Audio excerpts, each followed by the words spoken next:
Welcome to पिंशू kitchen. पावसाळा चालू झालेला आहे। मुंबईचा आणि पुण्याचा वडापाव खाण्याची एक काहीतरी वेगळीच मज्जा असते गाड्यावरची। आणि खूप पाऊस पडत आहे अचानक आणि आपल्याला वडापाव खाण्याची इच्छा झाली। तर चला तर मग मी तुमच्यासोबत अगदी विदर्भ स्टाईल मुंबई आणि पुण्याचा वडापाव सारखी रेसिपी तुमच्यासोबत शेअर करणार आहे। तर व्हिडिओ कुठे स्किप न करता अगदी शेवटपर्यंत बघा। त्यासाठी मी 3 किलो बटाटे घेतलेले आहे।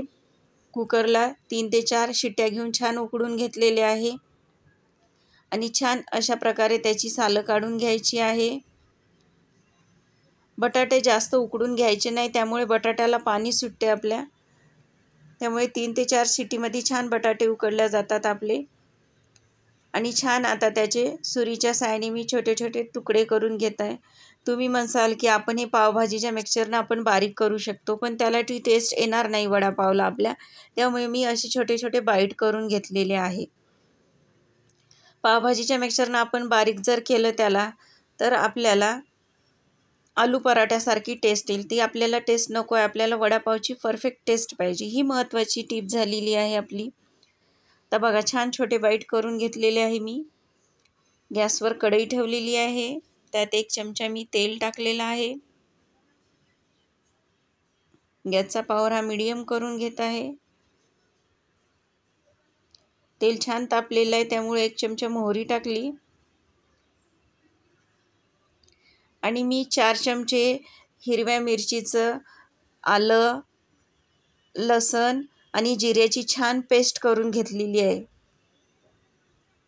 तिखट तुम्ही तुमच्या आवडीनुसार मिरच्या कमी जास्त करू शकता।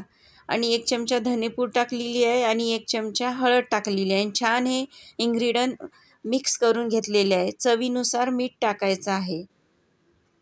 बघा छान तर मिक्स झालेलं आहे। आता आपल्याला हे बटाटेचे बाईट छोटे छोटे करून घेतले ते मिक्स करून घ्यायचे आहे। अशा प्रकारचा जर तुम्ही मसाला बनवला ना, खूप छान टेस्ट येते। मसाल्याला जास्त तेल वापरलं असतात त्याला टेस्ट येत नाही। त्यामुळे बघा मी सांगते त्याप्रमाणे तुम्ही मसाला तयार करा।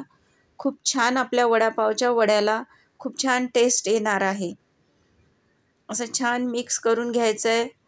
आता छान मिक्स केलेलं आहे मी, बघू शकता तुम्ही किती छान कलर आलेला आहे आपल्याला आणि खूप छान सुगंधसुद्धा येत आहे। अशा प्रकारे आता कोथिंबीर मी सोडून दिलेली आहे। बघा छान हिरवीगार अप्रतिम असा छान सुगंध येत आहे। वडापावच्या आपल्या रेसिपीचा मसाला तयार झालेला आहे। बघा अशा प्रकारे छान तयार करून घेतलेला आहे मसाला। आता गॅसचा पॉवर मी कमीच ठेवलेला आहे। आपल्याला बटाटे हे जास्त वेळ शिजून घ्यायचे नाही, फक्त वाफून घ्यायचे आहे। आता आपण ते थंड व्हायला ठेवून देऊया बटाट्याचा मसाला। आता मी 3 वाटी बेसन घेतलेलं आहे, तुम्हाला दाखवले त्या वाटीने। आता 1 चमचा मी ओवा घेत आहे हातावर छान क्रॅश करून, त्यामुळे छान त्याचा पण सुगंध येईल आपल्या बेसनाला। 1 चमचा हळद, चवीनुसार मीठ। माझी बटाट्याची क्वांटिटी ही 10 ते 12 लोकांची आहे। वडापाव हे आपल्याला 10-12 लोकांचा बनवायचा आहे, त्यामुळे मी बटाटे हे 3 किलो घेतलेले आहे। आता या बेसनमध्ये छान थोडं थोडं करून आपल्याला पाणी टाकायचं आहे। आणि तुम्हाला व्हिडिओ आवडल्यास सबस्क्राईब करायला विसरू नका आणि लाईक करायला पण विसरू नका आणि तुमच्या मित्रमंडळीसोबत शेअर करा। आणि तुमची पद्धत कशी आहे बटाटे बनवण्याची ही मला नक्की कमेंट करून सांगा। बघा थोडं थोडं पाणी करून छान मिक्स करून घ्यायचं आहे। हे याच्यासाठी मिक्स करायचं आहे आपल्याला की आपल्या बटाट्याचं आपण जेव्हा सारण तयार करू ना, त्याच्यात कुठेही गाठी किंवा गिठोळ्या नसल्या पाहिजे। त्यामुळे हे छान एकजीव असं मिश्रण करून घ्यायचं आहे। बघा छान भिजवल्या गेलेलं आहे, थोडं थोडं करून टाकलेलं आहे मी इथं।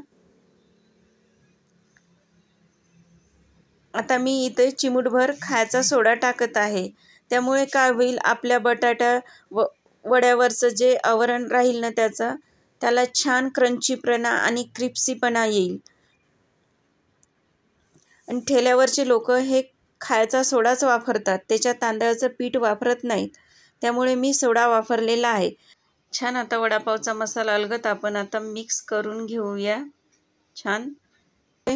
आपण याचे आता छान छोटे छोटे गोळे बनवून घेऊया. तुम्ही हवे त्या आकाराचे त्याचे गोळे बनवून घेऊ शकता, पण मी ठेल्यावर मिळते त्याचप्रमाणे त्याची गोळे बनवून घेत आहे आकाराचे वडापावचे.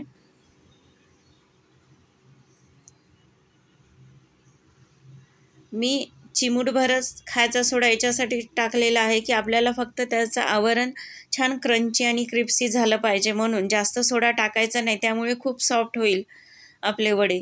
तर थोडंसं चिमूटभर टाकायचं आहे. बघा अशा प्रकारे छान आता मी गोळे वळून घेतलेले आहे छोटे छोटे वड्याचे. आणि मी बघा फ्रेश छान बेकरीमधून पाव आणलेले आहे, 3 लाद्या आणलेल्या आहे.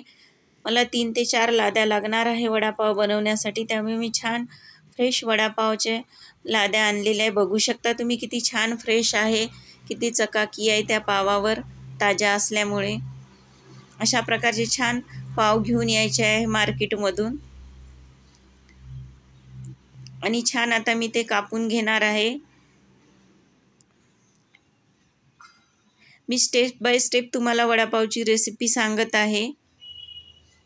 सुरुवातीला आपण छान कुकरमध्ये बटाटे उकडून घेतले आणि मग सालं काढून घेतले आणि त्याचा मसाला तयार करून घेतला. आणि मसाला थंड होईपर्यंत आपण छान बेसन भिजून घेतलेलं आहे. आणि बेसन आपलं छान मुरोस्तोवर पाव आपण कट करून घेतलेले आहे. बघा अशा प्रकारे वडा बनवताना हातावर छान तापून घ्यायचं आहे. असं थापल्यामुळे आपले वडे छान आकाराला छान विकतच्या वडापावसारखे होईल. आणि छान बघा बेसनमध्ये असे बुडून आपल्याला तेलात सोडायचे आहे. मी तेल पाव कापायच्या आधीच गरम करायला ठेवलं होतं पॅनमध्ये. शक्यतर पॅन हा पसरटच घ्यावा, त्यामुळे वडे छान तळल्या जातात. छान बघा मी एका टाईमला 4 वडे टाकलेले आहे. आणि टाकण्याची पद्धतसुद्धा खूप सोपी आहे. अलगद बुडवलं की आपले त्याच्यात टाकल्या जाते.